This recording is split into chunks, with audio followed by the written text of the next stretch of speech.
Comment continuer à vivre au Liban lorsqu'on est photographe? Cette question, Betty Ketchedjian se la pose tous les jours. À 33 ans, elle fait partie d'une génération d'artistes libanais talentueux, coincés dans un pays où le quotidien est devenu extrêmement complexe. Ce sentiment d'être coincé est devenu prédominant. C'est dur de penser à autre chose que ça. On gère des problèmes de base, comme avoir suffisamment d'électricité ou de l'essence pour se déplacer. Il faut toujours trouver un endroit alternatif où aller pour continuer à faire des retouches de photos. Donc il faut penser en continu à ces détails au quotidien, tout simplement pour continuer à vivre.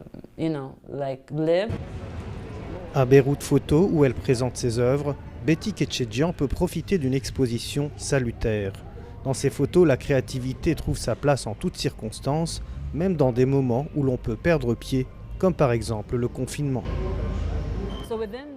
Entre mes 4 murs, le soleil entrait dans ma chambre à coucher d'une façon particulière chaque soir.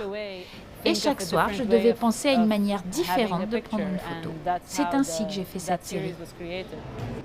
Dans cette première édition de Beyrouth Photo, les étoiles montantes côtoient les grands noms de la photographie. Avec des ateliers pour enfants et des tables rondes, il s'agit de rendre accessible au plus grand nombre l'activité foisonnante des photographes libanais. Ils ont besoin qu'on leur tende la main et qu'on leur donne des temps de respiration dans lequel, en fait, la seule chose qui compte, c'est ça. La créativité, l'expressivité et ce qu'ils ont à nous dire. Dans un quotidien qui ne laisse plus de place à la créativité et à la parole, Beyrouth Photo prend pendant quelques jours une place des plus symboliques, comme un pied de nez face à l'adversité.